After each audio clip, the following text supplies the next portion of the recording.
मने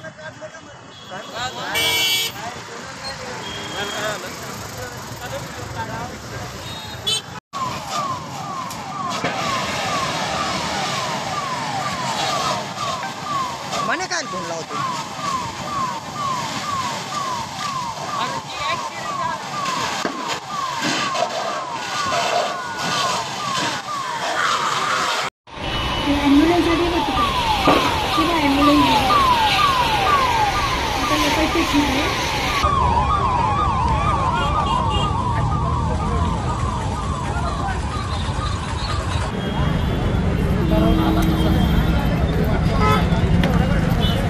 गावले मेले की काय सांगतोय मग काय मध्ये पिकअप आहे हा काय ते कार आहे मध्ये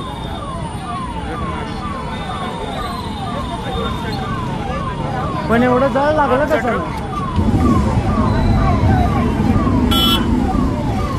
आवाज कसला यालाय पाणी नाही नाही ते ट्रक आहे कशाचा काय होणार आहे राव ट्रक आहे कशाचा पिकअप ते झाले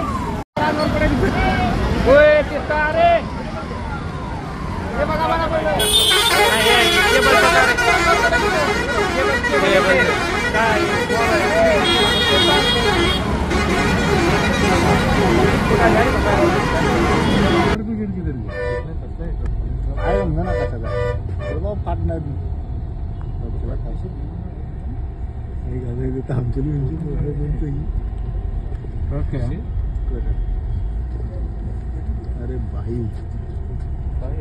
निकलो टँकर जा रहा है दो गाड़ियाँ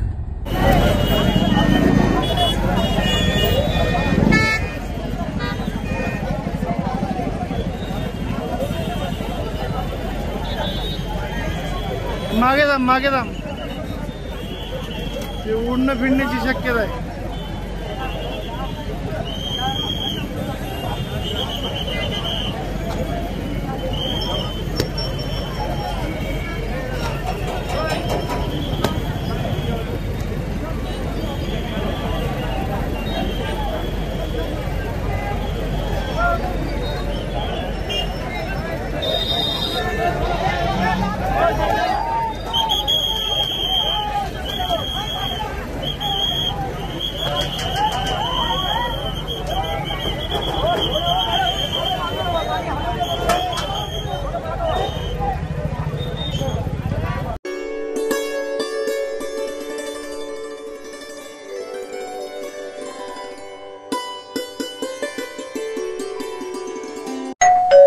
अहो उठा ना, ऑफिसला नाही का जायचं?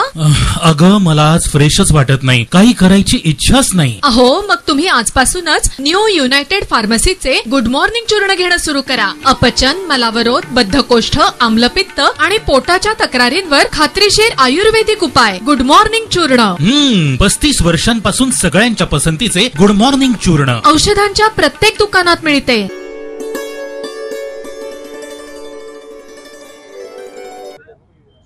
कालचा संध्याकाळी झालेला हा सगळा दुर्दैवी प्रकार आहे.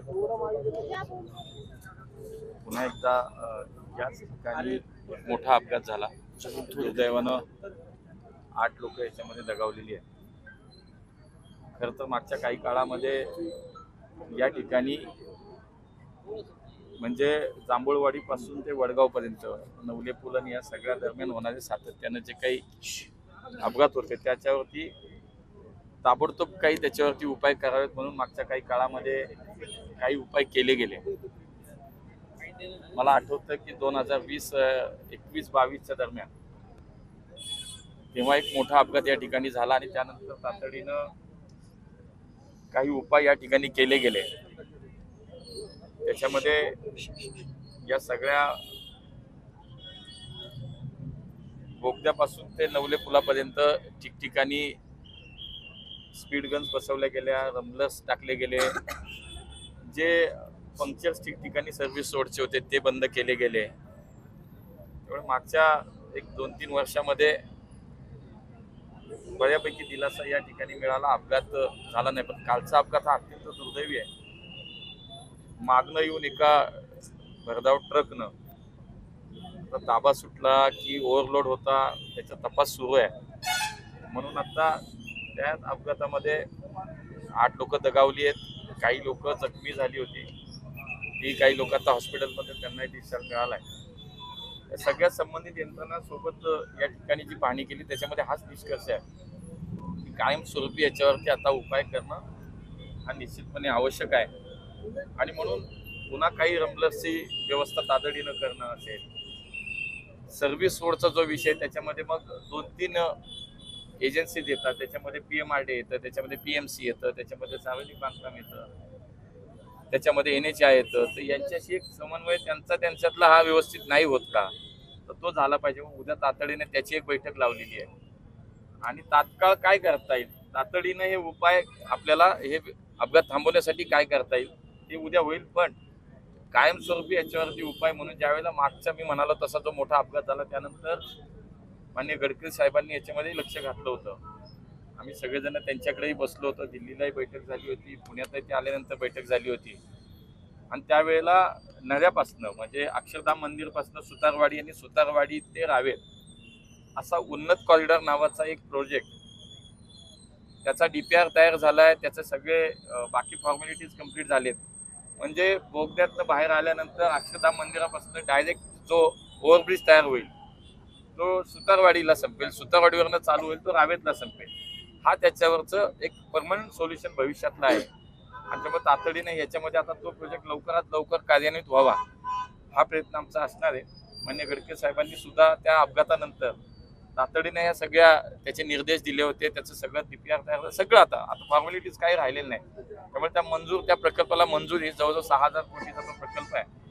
मी सातत्यानं आम्ही त्याच्यात त्यांच्याशी संपर्कात आहोत, NHIच्या अधिकाऱ्यांशी संपर्कात आहोत. पण कालचा प्रकार दुर्दैवी आहे, तो पुन्हा होणार नाही यासाठी तो एक कायमस्वरूपीचा उपाय तर नक्कीच करायचा.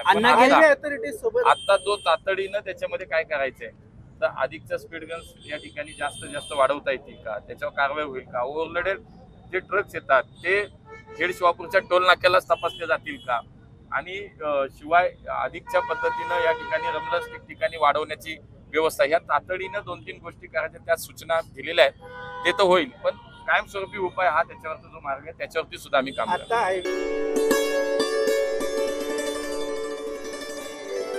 प्रमाणे 1 जानेवारी 2026च्या पेरणे जयस्तंभाला अभिवादन करण्याच्या नियोजनाची बैठक आज समाज कल्याण सभागृहात पार पडली. हवेली तालुका आणि शिरूर तालुक्यातील सर्वच प्रशासकीय विभागाचे अधिकारी, त्याचबरोबर सर्व पदाधिकारी सर्व मोठ्या संख्येनं उपस्थित होऊन त्यांनी सूचना मांडल्या. दरवर्षी आपण 25 डिसेंबर ते 5 जानेवारी दरम्यान येणाऱ्या अनुयायांच्या सेवा आणि सुविधांचं नियोजन करत असतो. त्या अनुषंगानं आजची बैठक प्राथमिक तयारीची होती. त्यामध्ये अत्यंत स्तुत्य सूचनांचा त्याच्यामध्ये अंतर्भाव करण्यात आला. आणि ज्या अंमलबजावणी करणाऱ्या यंत्रणा आहेत, जसं की PWD आहे, आरोग्याचे आहे, जिल्हा परिषद विभाग आहे, पोलीस विभाग आहे, या सर्व विभागांना त्यांच्या उपाययोजना किंवा नियोजन करण्याबाबत आजच्या बैठकीमध्ये सांगोपांग चर्चा झाली आहे. या बैठकीमध्ये सर्वच पदाधिकाऱ्यांनी वाढती लोकसंख्या किंवा अनुयायांची संख्या लक्षात घेता त्या 10-15 दिवसामध्ये पुरवण्यात येणाऱ्या सुविधांच्या संख्येमध्ये मोठ्या प्रमाणात वाढ काढण्याविषयीची विनंती केली. त्या अनुषंगानं सर्वच प्रशासकीय विभागांना या सर्व सूचनांचं अवलोकन करून यावर्षीचा कार्यक्रम अतिशय नीटनेटका आणि सुयोग्य पद्धतीनं व्यवस्थापन करण्याच्या अनुषंगानं सूचित करण्यात आलं. आणि वाढत्या सुविधांचा अंतर्भाव करून जे यावर्षीचं नियोजन समाज कल्याण विभागाला सादर करायचं आहे ते सादर करताना वाढत्या सुविधा, त्याची संख्या आणि त्या अनुषंगाला येणारा खर्च याचा अंतर्भाव करून बजेट आहे ते तात्काळ सादर करण्याविषयी सूचना करण्यात आली.